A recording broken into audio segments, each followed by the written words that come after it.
Hello नमस्कार सुप्रभात दोस्तों, मैं सतीश पाल अपने परिवार सिलेक्शन गुरु जी यूट्यूब चैनल पर आपका हार्दिक स्वागत और अभिनंदन करते हैं।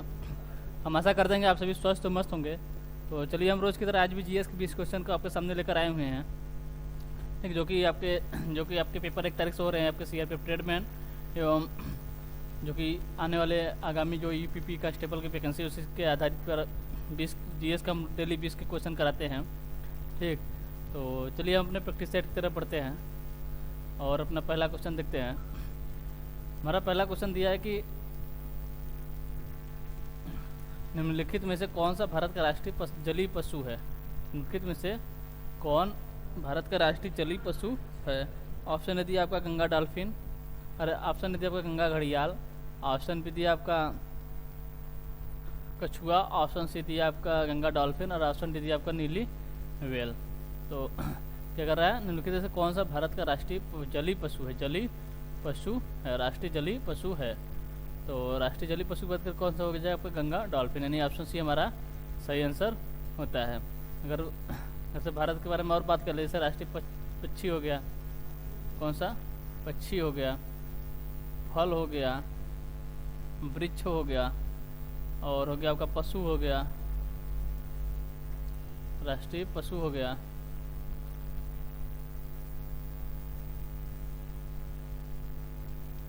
पक्षी की बात करें, राष्ट्रीय पक्षी कौन सा है, मोर। फल आपका आम, वृक्ष हो गया आपका बरगद। पशु की बात करें, पशु को हो गया आपका बंगाल टाइगर, बंगाल टाइगर, ठीक है।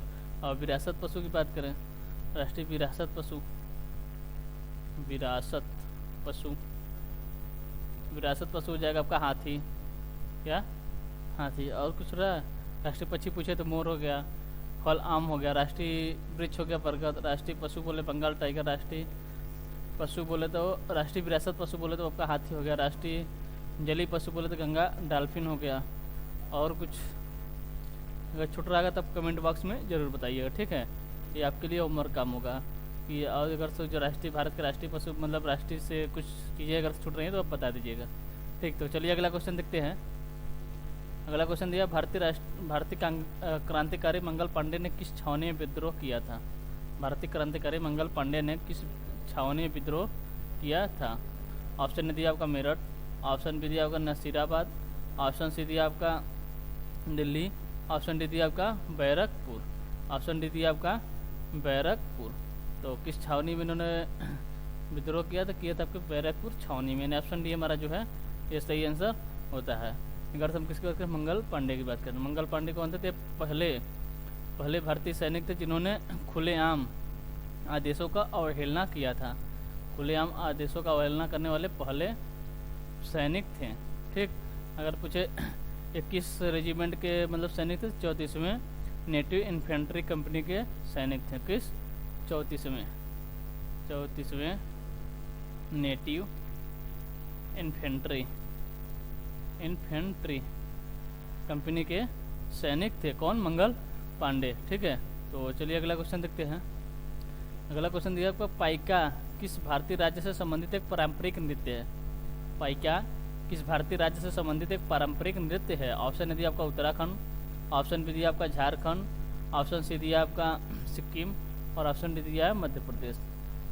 किसकी बात कर रहा है, पाइका कहाँ का राष्ट्र मतलब किस राज्य से संबंधित पारंपरिक नृत्य है, तो आपके झारखंड का पारंपरिक नृत्य है, यानी ऑप्शन बी हमारा जो है ये सही आंसर होता है। अगर और यहाँ के अन्य मतलब झारखंड के अन्य नृत्य की बात करें तो यहाँ पर एक होता है आपका छऊ, कौन सा छऊ है, फिर आपका संताली, एक था आपका छऊ, क्या था, छऊ था, संताली हो गया, क्या आपका लहसुआ, ये कहाँ के हैं आपके, ये आपके झारखंड के। यहीं पर एक मर्दाना झुमईर,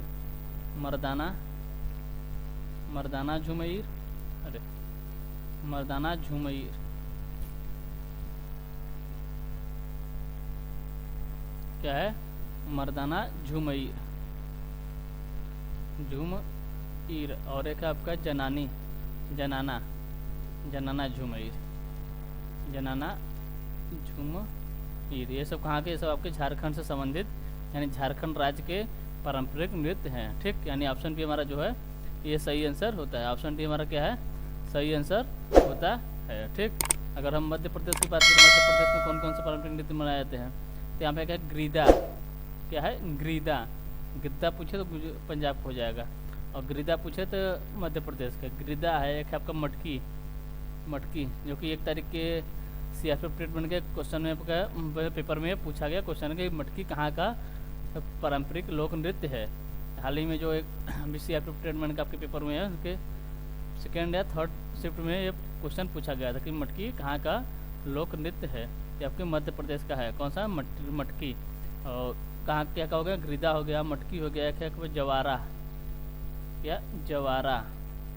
ग्रीदा, मटकी, जवाड़ा। एक है आपका खड़ा नाच, खड़ा नाच। ये सब कहाँ के हैं, सब आपके मध्य प्रदेश के, मध्य प्रदेश से संबंधित हैं। कहाँ से, मध्य प्रदेश से संबंधित हैं। ठीक, चलिए अगला क्वेश्चन देखते हैं। अगला क्वेश्चन दिया, डैश रंग की वस्तुएं ऊष्मा को सबसे अधिक और अवशोषित करती हैं। डैश रंग की वस्तुएं ऊष्मा को सबसे अधिक और अवशोषित करती हैं। ऑप्शन दिया आपका सफ़ेद रंग की, ऑप्शन बी दिया आपका काले रंग की, ऑप्शन सी दिया आपका हरे, और ऑप्शन डी दिया इनमें से कोई नहीं। तो कौन से किस रंग की वस्तुएं ऊष्मा को अवशोषित करती हैं, तो करते हैं आपके काले रंग की वस्तुएं। काले रंग की वस्तुएं जो है ऊष्मा को सबसे ज़्यादा अवशोषित करती हैं। और इसी का उल्टा होता है सफ़ेद। सफ़ेद जो है अधिकांश प्रकाश को परावर्तित करती है, अधिकांश प्रकाश को परावर्तित करती है, इसलिए वह कम से कम मतलब ऊष्मा को अवशोषित करती है। इसका उल्टा क्या हो जाएगा, सफ़ेद। ठीक, चलिए अगला क्वेश्चन देखते हैं। अगला क्वेश्चन दिया आपका, राष्ट्रपति भवन से इंडिया गेट तक के, राष्ट्रपति भवन से इंडिया गेट तक के ऐतिहासिक रास्ते को राजपथ के नाम से जाना जाता है। ऐतिहासिक रास्ते को राजपथ के नाम से जाना जाता है। इसका नाम बदलकर क्या कर दिया गया, इसका नाम बदलकर क्या कर दिया गया है। ऑप्शन दिया आपका शक्ति पथ, ऑप्शन बी दिया आपका कर्तव्य पथ, ऑप्शन सी दिया आपका संघर्ष पथ, और ऑप्शन डी दिया आपका बलिदान पथ। ऑप्शन डी क्या दिया, बलिदान पथ। इसकी बात कर रहा है राष्ट्रपति पर, राष्ट्रपति भवन से, मतलब राष्ट्रपति भवन से। अगर पूछे राष्ट्रपति भवन किस पहाड़ी पर स्थित है, यानी कि हिल पर स्थित है, आपके रायसीना हिल पर स्थित है। रायसीना हिल पर, इस पहाड़ी पर, रायसीना पहाड़ी पर स्थित कौन क्या है, राष्ट्रपति भवन स्थित है। ठीक, तो पूछा था राष्ट्रपति भवन से इंडिया गेट तक के ऐतिहासिक रास्ते को राजपथ के नाम से जाना जाता था। अब इसका नाम बदलकर क्या कर दिया गया, तो पहले इसको क्या है ना, राजपथ के नाम से, अब क्या कर दिया गया, अब इसका नाम बदलकर क्या कर दिया गया है, कर्तव्य पथ। यानी ऑप्शन बी हमारा जो है इसका सही आंसर होता है। अगर पूछे राजपथ के पहले भी इसका नाम, राजपथ के पहले इसका नाम क्या था, तो राजपथ के पहले इसका नाम हुआ करता था किंग्सवे। Kingsway, Kingsway. राजपथ के पहले इसका नाम किंग्सवे हुआ करता था। किंग्सवे से बदलकर राजपथ कर दिया गया, और राजपथ से बदलकर क्या कर दिया गया, कर्तव्य पथ इसका नाम कर दिया गया। ठीक, चलिए अगला क्वेश्चन देखते हैं। अगला क्वेश्चन दिया आपका, सहारा मरुस्थल निम्नलिखित में से किस महाद्वीप में स्थित है। सहारा मरुस्थल निम्नलिखित में से किस महाद्वीप में स्थित है। ऑप्शन दिया आपका दक्षिणी अमेरिका, ऑप्शन बी दिया उत्तर अमेरिका, ऑप्शन सी दिया अफ्रीका, और ऑप्शन डी दिया ऑस्ट्रेलिया। ऑप्शन डी क्या दिया, ऑस्ट्रेलिया। इसके बाद सहारा मरुस्थल निम्नलिखित में से किस महाद्वीप में स्थित है। सहारा मरुस्थल कहाँ स्थित है, ये स्थित है आपके अफ्रीका महाद्वीप, यानी ऑप्शन सी हमारा जो है ये सही आंसर होता है। अगर हम इसकी बात करते हैं, विश्व का सबसे बड़ा मरुस्थल है, विश्व का सबसे बड़ा मरुस्थल है, सबसे बड़ा मरुस्थल, विश्व का सबसे बड़ा मरुस्थल है कौन सा, सहारा मरुस्थल। ठीक, चलिए अगला क्वेश्चन देखते हैं। अगला क्वेश्चन दिया आपका, निम्नलिखित में से मोहनजोदड़ो के खोजकर्ता कौन थे। मोहनजोदड़ो के खोजकर्ता कौन थे। ऑप्शन दिया आपका जॉन मार्शल, ऑप्शन बी दिया आपका जेम्स प्रिंसेप, ऑप्शन सी दिया आपका दयाराम साहनी, और ऑप्शन डी दिया R D Banerjee. Option D दिया आपका आर डी बनर्जी। किसका कहते हैं, मोहनजोदड़ो। मोहनजोदड़ो क्या कहा जाता है, मोहनजोदड़ो को ही कहा जाता है मृतकों का टीला। ठीक, मोहनजोदड़ो, सॉरी मोहनजोदड़ो की बात कर रहा है ना।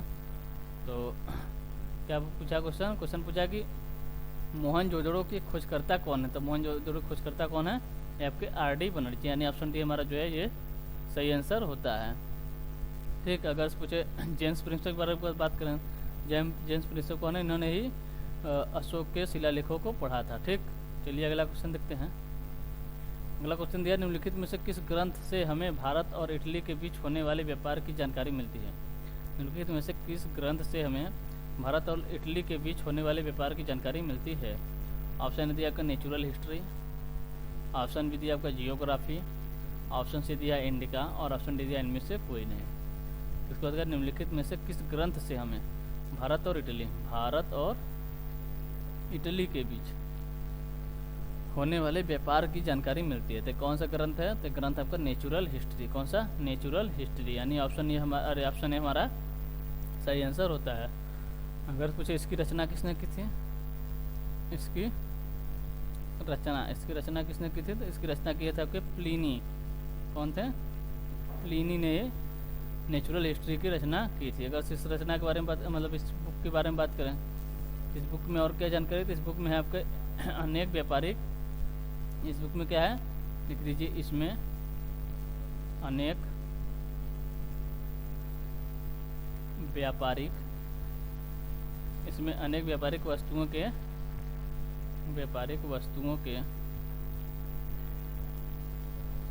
के नाम भी नाम मिलते हैं। ठीक, नाम मिलते हैं। ठीक है, चलिए अगला क्वेश्चन देखते हैं। अगला क्वेश्चन दिया, निम्नलिखित में से कौन सा ताम्र का मुख्य अयस्क है? निम्नलिखित में से कौन सा ताम्र का मुख्य अयस्क है?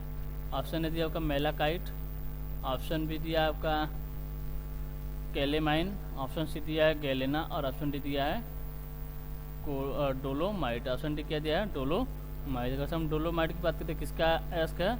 ये आपके मैग्नीशियम का अयस्क है। किसका? मैग्नीशियम यानी Mg। मैग्नीशियम का अयस्क क्या है? डोलोमाइट। और गैलेना की बात की, गैलेना किसका प्रमुख अयस्क है? ये आपके लेड का, लेड बोले तो Pb यानी लेड का अयस्क क्या है? यह आपका गैलेना। और कैलेमाइन की बात करें तो ये आपका जिंक का, इसका जिंक का अयस्क क्या है? कैलेमाइन यानी Zn। ठीक है, बच्चा आपका मेलाकाइट। मेलाकाइट की बात करें तो कौन किसका अयस्क है? ये आपके तांबे का अयस्क है यानी कॉपर Cu। ठीक, तांबे का अयस्क कौन है? मेलाकाइट। क्या है? मेलाकाइट। इसे क्या कहते हैं? इसे कहते हैं कॉपर कार्बोनेट। कॉपर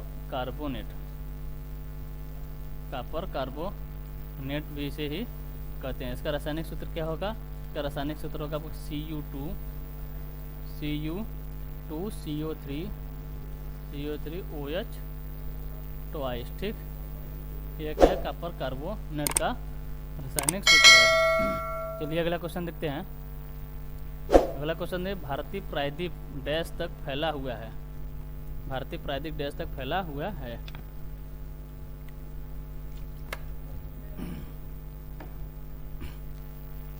मतलब भारतीय प्रायद्वीप जो है कहाँ तक फैला हुआ है? कहाँ तक फैला हुआ है? ऑप्शन ने दिया आपका अरब सागर, ऑप्शन बी दिया आपका हिंद महासागर, ऑप्शन सी दिया हिमालय और ऑप्शन डी दिया बंगाल की खाड़ी। अगर हम भारत की बात करें तो ये कहाँ पर है? इसके उत्तर पूर्व में है। यहाँ पर आपका भारत स्थित है। ठीक, भारत की बात करें यहाँ कहाँ पर स्थित है? उत्तर पूर्व में स्थित है। ठीक, अगर हम पूछे भारत प्रायद्वीप जो है ये कहाँ तक फैला हुआ है? तो आपके हिंद महासागर तक फैला हुआ है। हिंद महासागर तक फैला हुआ है। ऑप्शन बी हमारा जो है ये सही आंसर होता है। अगर हम भारत के पूछे उत्तर में क्या है? भारत के उत्तर में आपका हिमालय। क्या है? हिमालय। भारत के उत्तर में है आपका हिमालय। और भारत के पूरब में क्या है? पूरब में आपका वेस्ट बंगाल यानी बंगाल की खाड़ी। BOP यानी बंगाल की खाड़ी। ठीक, और अगर से पूछे पश्चिम में क्या है? पश्चिम में आपका अरब सागर। पश्चिम में अरब सागर। और दक्षिण में क्या है? दक्षिण में आपका हिंद महासागर। दक्षिण में आपका हिंद महासागर। अगर पूछे उत्तर से दक्षिण इसकी लंबाई कितनी है? तो ये आपके 3214 किमी। 3214 किमी ये उत्तर से दक्षिण की लंबाई है। इस पर ऐसे क्या है? 3214 किमी। ठीक, अगर पूछे पूर्व से पश्चिम की लंबाई क्या है तो ये आपका 2933 किमी, 2933 किमी। और पूर्व से पश्चिम लंबाई कितनी है 2933 किमी, और उत्तर से दक्षिण की बात करें तो है आपके 3214 किमी। ठीक, चलिए अगला क्वेश्चन देखते हैं। अगला क्वेश्चन दिया आपका बनिहाल रेलवे सुरंग कहाँ स्थित है। बनिहाल रेलवे सुरंग कहाँ स्थित है। ऑप्शन दिया आपके लद्दाख रेंज में, ऑप्शन बी दिया आपका पीर पंजाल रेंज में, ऑप्शन सी दिया आपका काराकोरम रेंज में, ऑप्शन डी दिया जास्कर रेंज में। इसकी बात कर रहा है बनिहाल रेलवे सुरंग। बनिहाल रेलवे सुरंग किस रेंज में है तो ये आपके पीर पंजाल रेंज में है, यानी ऑप्शन बी हमारा जो है ये सही आंसर होता है। अगर पूछे इसकी लंबाई कितनी है तो इसकी लंबाई आपकी 11.215 किमी, 11.215 किमी इसकी लंबाई है। क्या है, रेलवे सुरंग है। क्या है, रेलवे सुरंग। कहाँ पर है, ये आपके जम्मू एंड कश्मीर में, जम्मू एंड कश्मीर में। अगर इसे इसका निर्माण कब हुआ था तो आपका 26 जून 2013 को 13 को ये बनकर तैयार हो गया था। शुरू कब से हुआ था, हुआ था आपका 27 जून से, 27 जून 2013 से शुरू हुआ था। ठीक, तो पूछा था बनिहाल रेलवे सुरंग कहाँ स्थित है, आपके पीर पंजाल रेंज में बनिहाल रेलवे सुरंग स्थित है। ठीक, चलिए अगला क्वेश्चन देखते हैं। अगला क्वेश्चन दिया राष्ट्रपति भवन स्थित मुगल गार्डन का नाम बदलकर क्या रखा गया है। राष्ट्रपति भवन में स्थित मुगल गार्डन का नाम बदलकर क्या रखा गया है। ऑप्शन है दिया आपका राजेंद्र प्रसाद उद्यान, ऑप्शन बी दिया आपका अमृत उद्यान, ऑप्शन सी दिया आपका शांतिवन, और ऑप्शन डी क्या दिया है आनंद उद्यान, आनंद उद्यान। तो राष्ट्रपति भवन में स्थित मुगल गार्डन का नाम बदलकर क्या रखा गया है, ये रखा गया आपका अमृत उद्यान। क्या, अमृत उद्यान, यानी ऑप्शन बी हमारा जो है ये सही आंसर होता है। अब यहीं पर पहले मतलब राष्ट्रपति भवन में ही राजपथ का नाम बदलकर क्या कर दिया गया है, राजपथ का नाम बदलकर कर दिया गया आपका कर्तव्य पथ, राजपथ का नाम कर्तव्य पथ कर दिया गया है। कर्तव्य क्या कर दिया गया, कर्तव्य पथ, कर्तव्य, राजपथ का नाम बदलकर कर्तव्य पथ। और राजपथ के पहले नाम क्या था, तो नाम था आपका किंग्सवे, किंग्सवे। ठीक, इसी प्रकार राष्ट्रपति भवन में जो मुगल गार्डन था उसका भी नाम बदलकर क्या कर दिया गया, इसका नाम कर दिया गया अमृत उद्यान, यानी ऑप्शन बी हमारा जो है ये सही आंसर होता है। चलिए अगला क्वेश्चन देखते हैं। अगला क्वेश्चन दिया आपको निम्नलिखित में से कौन महमूद गजनवी के दरबार से संबंधित था या थे। निम्नलिखित में से कौन महमूद गजनवी के दरबार से संबंधित था या थे। ऑप्शन दिया उत्बी, ऑप्शन बी दिया आपका फिरदौसी, ऑप्शन सी दिया अलबरूनी, और ऑप्शन डी दिया आपका ये सभी। ऑप्शन डी क्या दिया, ये सभी।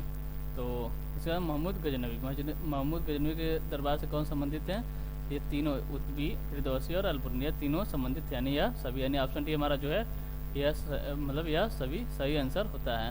अगर हम उत्बी की बात करें, इनकी एक मतलब बुक है क्या, तारीख है यामिनी, तारीख ये यामिनी, तारीख है यामिनी किसकी है, उत्बी की। और फिरदौसी की बात करें तो फिरदौसी की क्या है, शाहनामा, शाहनामा किसकी है, फिरदौसी की। और अलबरूनी की बात करें तो यहाँ पर है किताबुल हिंद, किताबुल हिंद, किताबुल हिंद किसकी है, ये आपके अलबरूनी की। ठीक, चलिए अगला क्वेश्चन देखते हैं। अगला क्वेश्चन दिया निम्नलिखित में से कौन सी विश्व की दूसरी सर्वाधिक लवड़ी झील है। सर्वाधिक लवड़ी झील है। ठीक, लवड़ी झील है मतलब पहली नहीं दूसरी पूछ रहा है, विश्व की दूसरी सर्वाधिक लवड़ी झील है। ऑप्शन दिया आपका लाल सागर, ऑप्शन बी दिया आपका मृत सागर, ऑप्शन सी दिया आपका बाल्टिक सागर, और ऑप्शन डी दिया है वान झील। ऑप्शन डी क्या दिया, वान झील। तो करा है निम्नलिखित में कौन सी विश्व की दूसरी सर्वाधिक झील है। तो दूसरी सर्वाधिक झील की बात करें कौन सा है, तो ये आपका मृत सागर। कौन सा है, मृत सागर, यानी ऑप्शन बी हमारा जो है ये सही आंसर होता है। अगर पूछे पहली सबसे मतलब सर्वाधिक लवड़ी झील कौन सी है, तो है आपकी वान झील। कहाँ पर है, ये आपके तुर्की में है। कहाँ पर है, तुर्की में स्थित वान झील जो है आपकी सर्वाधिक लवड़ी झील है। इसका पूछे इसकी लवड़ता इसकी लवड़ कितने परसेंट है, तो आपके 330% इसकी लवड़ता है। और मृत सागर की लवड़ता कितनी है, तो आपके 238% है। कितना, 238%। ठीक, तो दूसरे विश्व की दूसरी सबसे लवड़ी झील कौन सा है, जो आपके मृत सागर है। पहले आप पूछे तो वो आपका वान झील। वन झील कहाँ पर है? ये आपके तुर्की में है। और मृत सागर कहाँ है? ये आपके कहाँ पर है? ये आपके जार्डन में। कहाँ पर? जार्डन में। जार्डन में। कहाँ पर? जार्डन में। ठीक, ये कहाँ पर है? ये इजराइल के पास में है। ठीक, चलिए अगला क्वेश्चन देखते हैं। अगला क्वेश्चन दिया, योग दर्शन के संस्थापक कौन थे? योग दर्शन के संस्थापक कौन थे? ऑप्शन ए दिया आपके कपिल मुनि, ऑप्शन बी दिया पतंजलि, ऑप्शन सी दिया जैमिनी और ऑप्शन डी दिया उलूद कड़ाक। किसकी बात कर रहा है? योग दर्शन के। योग दर्शन के संस्थापक कौन थे? तो ये कौन थे? आपके पतंजलि। ऑप्शन बी हमारा सही आंसर होता है। अगर पूछे सांख्य दर्शन के संस्थापक कौन है? किसके? सांख्य दर्शन के संस्थापक कौन है?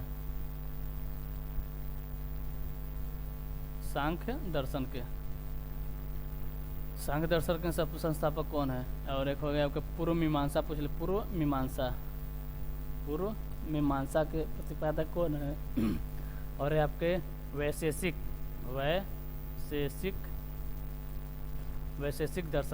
दर्शन के प्रतिपादक कौन है? तो अगर आप सांख्य दर्शन की बात करें, सांख्य दर्शन के प्रतिपादक कौन है? आपके कपिल मुनि है। कौन है? कपिल मुनि। ठीक। और पूर्व मीमांसा के संस्थापक कौन है? तो आपके जैमिनी। कौन है? जैमिनी। और वैशेषिक दर्शन की बात करें तो वैशेषिक दर्शन के कौन है?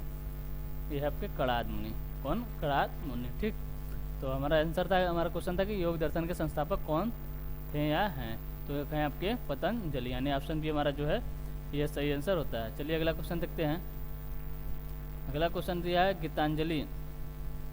गीतांजलि रचना को वर्ष 1913 में, गीतांजलि रचना को वर्ष 1913 में नोबेल पुरस्कार प्राप्त हुआ था। इस रचना के रचनाकार कौन है? इस रचना के रचनाकार कौन है? ऑप्शन दिया आपका वकीम बाबू, ऑप्शन बी दिया रविन्द्रनाथ टैगोर, ऑप्शन सी दिया आपका हरिवंश राय बच्चन, ऑप्शन डी दिया आपका विद्याधर सूरज प्रसाद नायपॉल। तो गीतांजलि रचना को वर्ष 1913 में नोबेल पुरस्कार प्राप्त हुआ था। इस रचना के रचनाकार कौन है? ये आपके रविन्द्रनाथ टैगोर, यानी ऑप्शन बी हमारा जो है ये सही आंसर होता है। अगर हम इसके बारे में बात करें, रविन्द्रनाथ टैगोर जो हैं ये नोबेल प्राप्त करने वाले पहले भारतीय हैं। पहले भारतीय क्या है? नोबेल प्राप्त करता। ठीक, नोबेल प्राप्त करता है पहले भारतीय कौन है? आपके रविन्द्रनाथ टैगोर। ठीक, चलिए अगला क्वेश्चन देखते हैं। अगर हम इसी में बात कर ले, जैसे भारत का सर्वोच्च सम्मान क्या है? भारत का सर्वोच्च सम्मान पुरस्कार, भारत का सर्वोच्च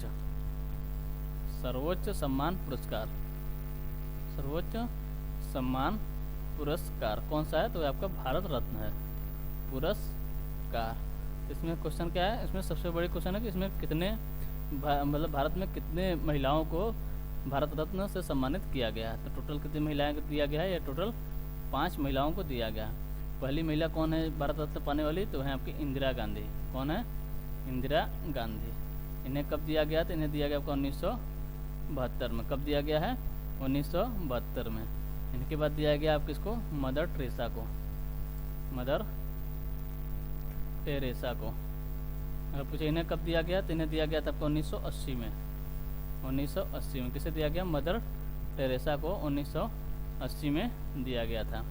इसके बाद दिया गया था, इन्हें दिया गया था 1972 में, इन्हें दिया गया था 1980 में। ठीक, इनके बाद दिया गया था अरुणा आसफ अली। किसको? अरुणा आसफ अली को। अगर पूछे इन्हें कब दिया गया? तो इन्हें दिया गया था 1997 को। 1997 में। Indira Gandhi, mother Teresa, Aruna Asaf Ali. इनके बाद थी आपकी सुब्बुलक्ष्मी। कौन थी? सुब्बुलक्ष्मी को कब दिया गया? तो इन्हें दिया गया था 1998 में। उनके बाद थी आपकी लता मंगेशकर।